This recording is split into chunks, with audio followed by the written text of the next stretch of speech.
وَلَقَدْ يَسَّرْنَا الْقُرْآنَ لِلذِّكْرِ فَهَلْ مِن مُّدَّكِرٍ۔ السلام علیکم ورحمۃ اللہ وبرکاتہ۔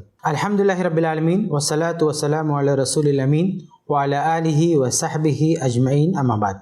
ناظرین، ہم سورہ بقرہ کی آیات کی تفسیر دیکھ رہے تھے۔ اس سے پہلے بات آئی تھی کہ اللہ رب العالمین نے اس سورہ کے اندر سب سے پہلے جس چیز کا حکم دیا وہ اپنی عبادت یعنی توحید کے بیان کے بعد اللہ رب العالمین نے رسالت کا ذکر کیا، یعنی اللہ تعالیٰ نے اپنی عبادت کا ذکر کیا، اور اس کے بعد اللہ کے نبی صلی اللہ علیہ وسلم پر ایمان کا ذکر کیا، اور یہی دو چیزیں جو ہمارے کلمے کے اندر ہے، لا الہ الا اللہ محمد رسول اللہ، اللہ کے علاوہ کوئی معبود نہیں اور محمد صلی اللہ علیہ وسلم اس کے رسول ہیں۔ اس کے بعد اللہ رب العالمین نے بیان فرمایا کہ اس چیز پر جو ایمان لائے گا اس کو بدلے میں کیا ملے گا، جنت وغیرہ جو بھی بیان کیا، اور جو اس پر ایمان نہیں لائے گا اس کے لیے عذاب کیا ہوگا۔ اس کے بعد اللہ رب العالمین نے موت کا ذکر کیا کہ کیسے انسان کتنی موت کا شکار ہوتا ہے، کتنی زندگی کا شکار ہوتا ہے۔ جب ہم اس طرح کی باتیں کرتے ہیں، موت کی، زندگی کی، اور یہ کہ اللہ رب العالمین نے سب کو پیدا کیا ہے، اور یہ کہ اللہ رب العالمین کی طرف پلٹ کر جانا ہے، تو ہر ایک کے ذہن میں یہ سوال پیدا ہوتا ہے کہ یہ کائنات، یہ پوری دنیا جس کو ہم دیکھ رہے ہیں، یہ کیسے وجود میں آئی، اور یہ انسان، اس کی شروعات کہاں سے ہوئی؟ خود بخود یہ سوالات آتے ہیں جب بھی مذہب کی بات کی جائے، اللہ کی بات کی جائے، رسول کی بات کی جائے، آخرت کی بات کی جائے، مرنے کے بعد کی زندگی کی بات کی جائے، تو یہ سوالات ذہن میں آتے ہیں، اس کائنات کی شروعات کیسے ہوئی اور انسان کہاں سے آیا؟ تو اللہ رب العالمین اب قرآن میں انہی سوالوں کے جواب دیتا ہے، اور یہ قرآن مجید کی خصوصیت ہے کہ انسان کے ذہن میں اٹھنے والے ان سوالات کے جوابات اللہ تعالیٰ دیتا ہے، اور انسان کو اس کی تاریخ بتاتا ہے۔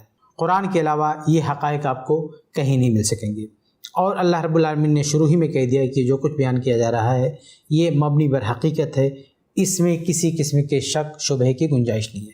تو اگر کسی بھی انسان کے ذہن میں یہ سوال آتا ہے کہ ہم کہاں سے آئے، ہماری شروعات کہاں سے ہوئی، اور یہ کائنات کہاں سے آئی، اگر کوئی چاہتا ہے کہ کوئی اس سوال کا یقین کے ساتھ جواب دے، اور جواب دینے والا کہے کہ ہمیں اس کے بارے میں کوئی شک و شبہ نہیں، تو اس طرح کا جواب اسے صرف قرآن میں مل سکتا ہے۔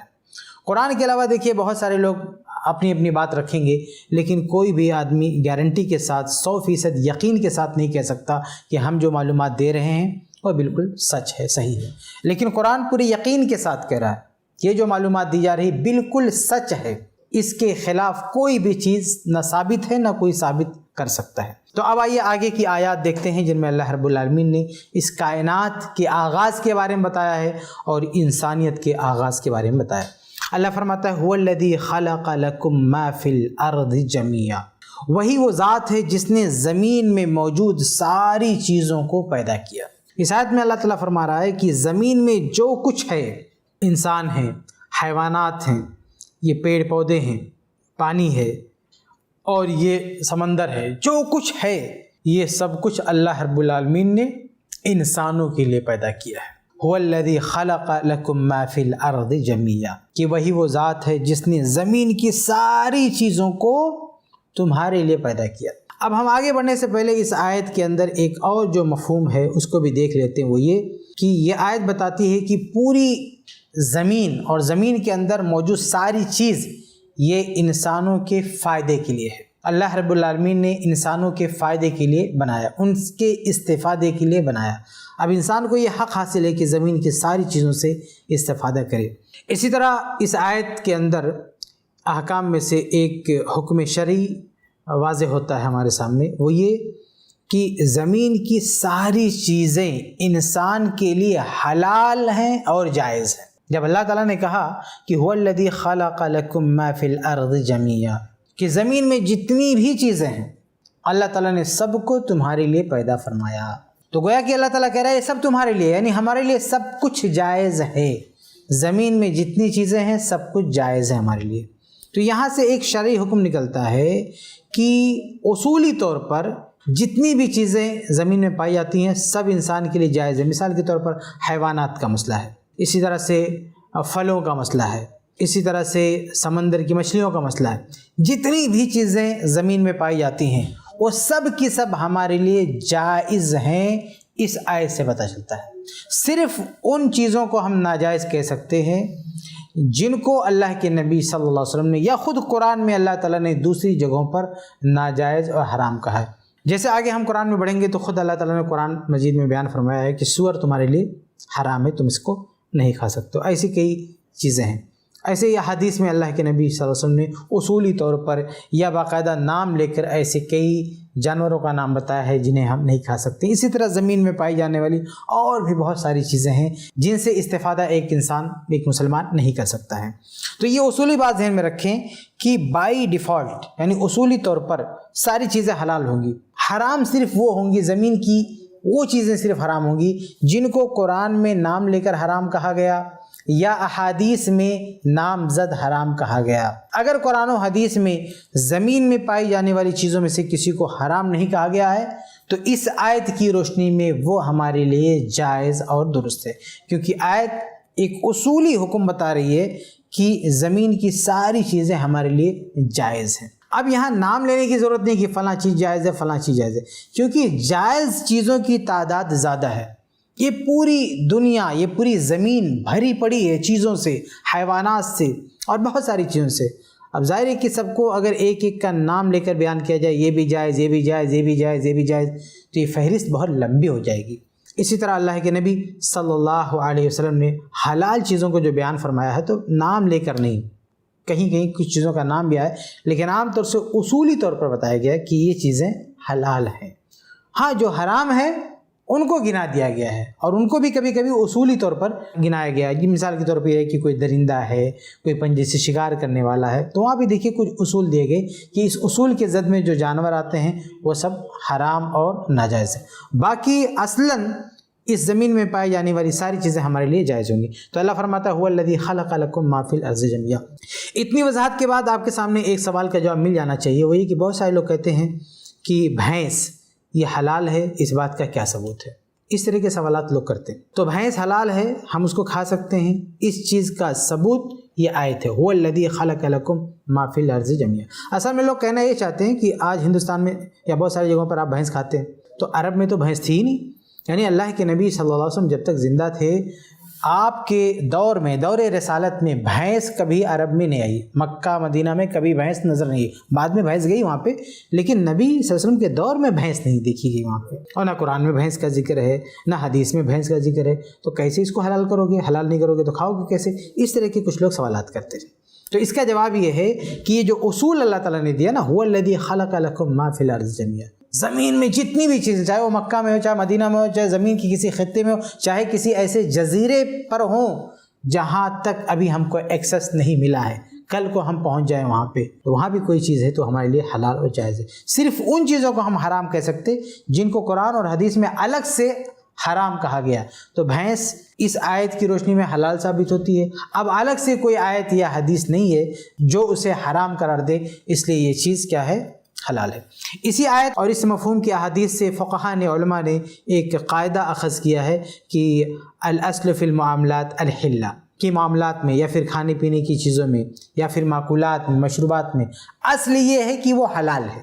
یعنی بائی ڈیفالٹ کھانے کی چیزیں ہوں، اسی طرح سے پہننے کی چیزیں ہوں، پینے کی چیزیں ہوں، بائی ڈیفالٹ سب کی سب حلال ہیں۔ اب اگر کسی کو حرام کہنا ہوگا تو اسے دلیل دینا ہوگا۔ یعنی اگر کوئی آدمی کوئی چیز کھا رہا ہے تو اس کی یہ ذمہ داری نہیں ہے کہ وہ یہ ثابت کرے کہ یہ چیز جائز ہے۔ جو منع کرے گا، جو کہے گا نہیں یہ حرام ہے، نہیں کھانا چاہیے، اب اس کی ذمہ داری ہوگی کہ وہ یہ ثابت کرے کہ یہ حرام ہے۔ اور جو آدمی کوئی چیز کھا رہا ہے تو اس کی کوئی ذمہ داری نہیں، وہ صرف یہ آیت پڑھ دے هو الذی خلق لکم ما فی الارض جميعا، کوئی بھی چیز کھائے کہ بھئی آپ کیوں کھا رہے ہو؟ کیونکہ اللہ تعالیٰ نے کہا زمین کی ساری چیز ہمارے لیے پیدا کی گئی۔ تو اتنا اس کی طرف سے پڑھ دینا کافی ہے۔ جو حرام کہے گا، منع کرے گا، اس کو دلیل دینا پڑے گا۔ تو یہ ایک اصول بھی علماء نے اسی آیت سے بیان کیا، اور جیسی اور آیات بھی اس مفہوم کو بیان کرتی ہیں اور بہت ساری احادیث بھی اس مفہوم کو بیان کرتی ہیں۔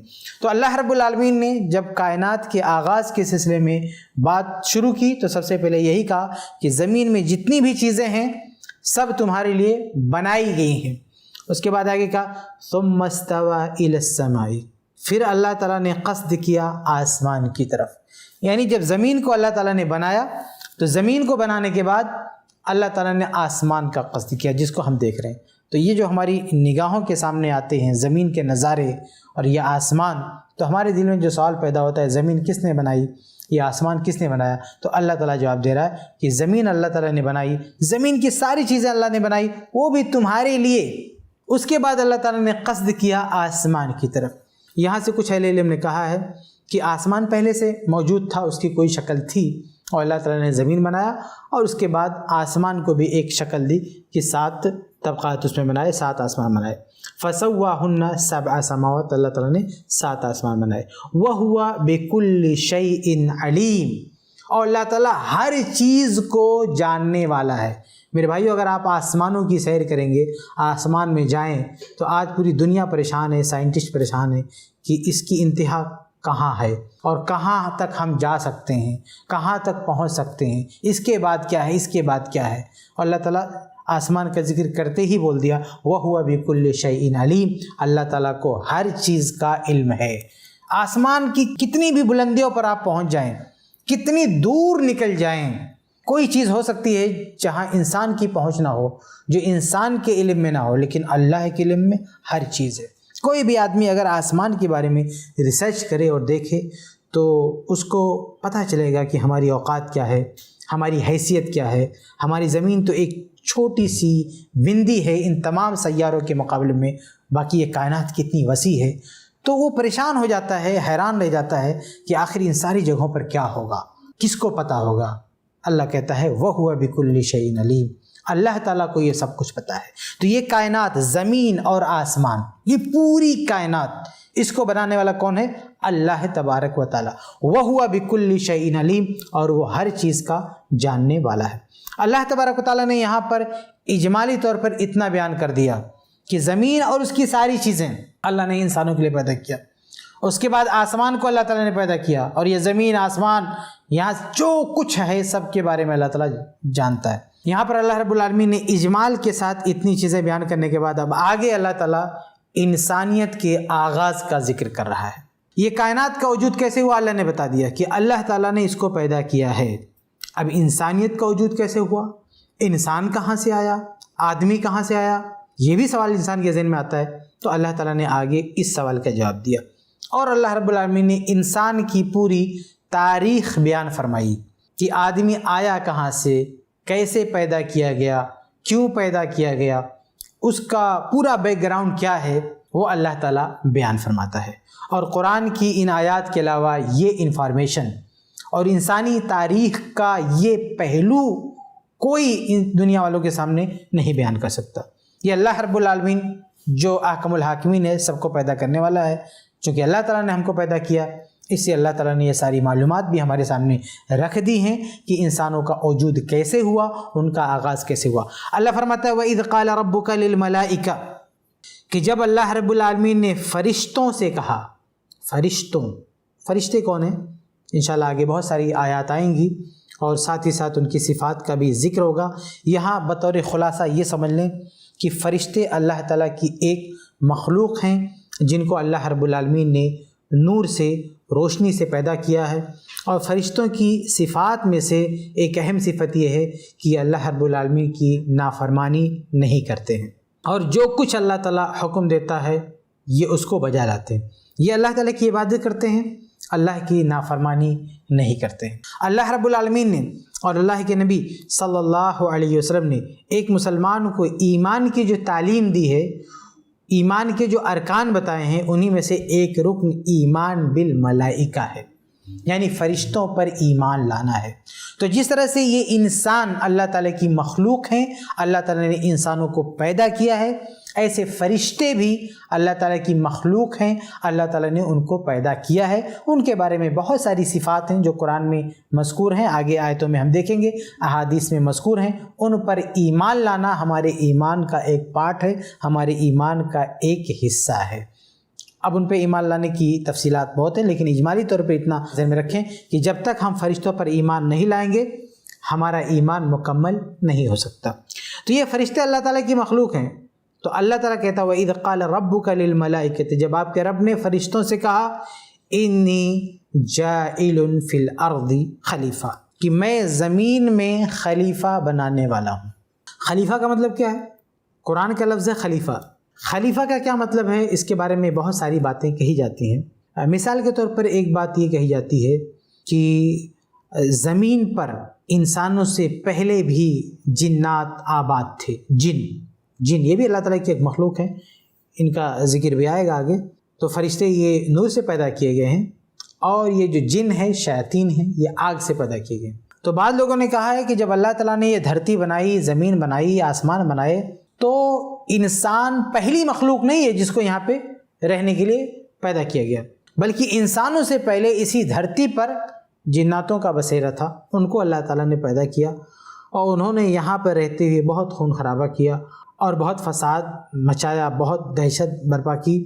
اس کے بعد اللہ تعالیٰ نے انسانوں کو کنٹرول دیا، اس دنیا میں انسانوں کو پیدا کیا اور انہیں سب سے بڑی طاقت دی۔ یعنی اس دھرتی پر انسان ایک ایسی مخلوق ہے جو اس دھرتی کی ساری چیزوں کو اپنے کنٹرول میں کر سکتی ہے۔ اللہ تعالیٰ نے اس کے لیے مسخر کر دیا ہے اس دھرتی کی ساری چیزوں کو، کیونکہ خود کہہ دیا کہ تمہارے لیے سب کچھ ہے۔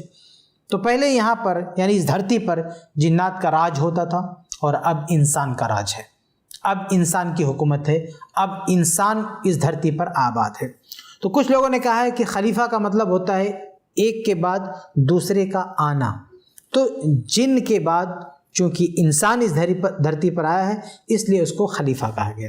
اور کچھ لوگ کہتے ہیں کہ نہیں، یہاں جو اللہ تعالیٰ نے انسان کو خلیفہ کہا وہ اس لیے کہ خلیفہ میں جو یہ معنی پایا جاتا ہے کہ ایک کے بعد دوسرے کا آنا۔ تو اللہ تعالیٰ نے آدم علیہ السلام کو جو پیدا کیا، تو ایسا نہیں کہ آدم علیہ السلام پیدا ہونے کے بعد موت کے شکار ہوں گے تو اب ان کی نسل ختم ہو جائے گی، بلکہ ان کی نسل آگے بڑھے گی، ایک کے بعد ایک، ایک کے بعد ایک، ایک کے بعد ایک آدمی پیدا ہوتے جائے گا۔ تو آدم علیہ السلام کو اللہ نے پیدا کیا، اب ان کی پیدائش کے بعد ان کی نسل کا، ان کی ذریت کا ایک تسلسل قائم ہو جائے گا، یعنی ایک کے بعد ایک انسان آتے جائیں گے، اس لیے خلیفہ کہا اللہ تبارک و تعالیٰ نے انسان کو۔ بعض لوگوں نے ایک اور بات کہی ہے، وہ یہ کہ اللہ تبارک و تعالیٰ نے خلیفہ انسان کو اس لیے کہا کیونکہ اس دھرتی پر انسان کو مکلف کیا گیا ہے کہ وہ اللہ تعالیٰ کے حکم کو نافذ کرے۔ تو یہ لوگ خلیفہ کا مطلب کہتے ہیں نیابت، نائب، یعنی اصل حاکم اللہ تعالیٰ ہے، اللہ تعالیٰ ہی احکم الحاکمین ہے۔ اس زمین پر بھی اللہ تعالیٰ کی حکومت چلے گی، لیکن اللہ تعالیٰ کی حکومت کو نافذ کرنے کی ذمہ داری انسان کو دی گئی ہے۔ تو آدم علیہ السلام کو جو اللہ تعالیٰ نے کہا کہ میں زمین میں خلیفہ بنانا چاہتا ہوں، مطلب یہ کہ میں زمین میں ایسی مخلوق پیدا کرنا چاہتا ہوں جو زمین پر رہ کر اور وہاں میرے حکم کو چلائے، یعنی وہاں پہ میرے فرمان کے مطابق حکومت کرے۔ اور ایسے لوگ خلفاء کو، یعنی جو حکام ہوتے ہیں، ان کو خلیفۃ اللہ کہتے ہیں، بلکہ انسان کو بھی کہتے ہیں انسان خلیفۃ اللہ ہے، انسان اللہ تعالیٰ کا خلیفہ ہے۔ تو یہ درست نہیں ہے۔ خلیفہ کوئی اضافت تشریفی کے حساب سے کہے تو ایک الگ مسئلہ ہے، لیکن اس معنی اور اس مفہوم میں انسان کو خلیفہ کہنا، اللہ کا خلیفہ کہ دھرتی پر انسان اللہ کا نائب ہے، یہ چیز قطعاً درست نہیں ہے۔ اللہ تعالیٰ کو اپنے کسی نائب کی ضرورت نہیں ہے، اللہ تعالیٰ بے نیاز ہے ان چیزوں سے۔ اللہ تعالیٰ کو کوئی خلیفہ نہیں ہے نا، انسان کا خلیفہ ہوتا ہے، انسان کمزور، اسے ضرورت ہے نیابت کی، وہ کبھی غائب ہوتا ہے، اس کو ضرورت ہے کہ اس کی عدم موجودگی میں کوئی اس کی نیابت کرے، وہ کبھی مر جاتا ہے، پھر ضرورت پڑتی کہ اس کی جگہ کوئی دوسرا لے، لیکن اللہ تبارک و تعالیٰ کے ساتھ ایسا کوئی معاملہ نہیں ہے، اس لیے اللہ تعالیٰ کو کسی خلیفے کی ضرورت نہیں ہے۔ تو یہ جو تیسرا مفہوم بیان کیا جاتا ہے کہ اس سے خلیفہ مراد ہے، اور پھر یہیں پر خلافت کی پوری بحث شروع کر دی جاتی ہے کہ انسان خلیفہ ہے۔ اب سارا زور اسی پر ڈال دیا جاتا ہے، کہتے ہیں کہ دیکھو اللہ تعالیٰ نے تو پیدا ہی اسی لیے کیا ہے تاکہ اللہ تعالیٰ کے حکم کی تنفیذ کریں، تو اب انسان کی اصل ڈیوٹی کیا بتاتے ہیں؟ حکومت کرنا۔ استغفر اللہ، یہ انسانوں کی تخلیق کا مقصد نہیں ہے۔ اب یہ بہت اہم نکتہ ہے، یہیں پر اگر کوئی شخص گمراہ ہو گیا اور انسان کی پیدائش کا مقصد نہیں سمجھ پایا تو زندگی بھر اسی رخ پر چلے گا۔ جو لوگ یہاں ٹھوکر کھاتے ہیں اور کہتے ہیں کہ نہیں خلیفہ سے مراد یہ ہے کہ اللہ تعالیٰ کی نیابت کرنا، پھر وہ یہیں پر یہ ذہن بنا لیتے ہیں کہ اب اصل کام ہمارا کیا ہے، ہمارا اصل کام کیا ہے، یہاں دنیا میں آ کے اللہ کے حکم کو چلانا، یہ ہمارا اصل کام ہے۔ اس لیے وہ پورا زور حکومت پر ڈالتے ہیں، پورا زور، حتیٰ کہ نماز جو اقرار شہادتین کے بعد سب سے بڑی عبادت ہے، اور زکوٰۃ، حج وغیرہ جو ارکان اسلام ہے، ان اسلام کے ارکان کو بھی پیچھے ڈھکیل دیتے ہیں. کہتے ہیں ان سب کا نمبر بعد میں، پہلے حکومت ان سب، نماز روزہ یہ سب بعد میں، پہلے حکومت. کیوں؟ کیونکہ ان کے ذہن میں یہ بیٹھ گیا ہے کہ اللہ تعالیٰ نے خلیفہ کہا ہے کہ ہم نے انسان کو پیدا کیا تاکہ جا کے ہماری جگہ پہ حکومت کرے. تو جب یہ ذہن میں بیٹھ جائے گا کہ انسان کی پیدائش کا مقصد کیا ہے، اللہ کے حکم کو چلانا، تو اس کا دماغ صرف حکومت کو لے کے سوچے گا. جبکہ سچائی کیا ہے؟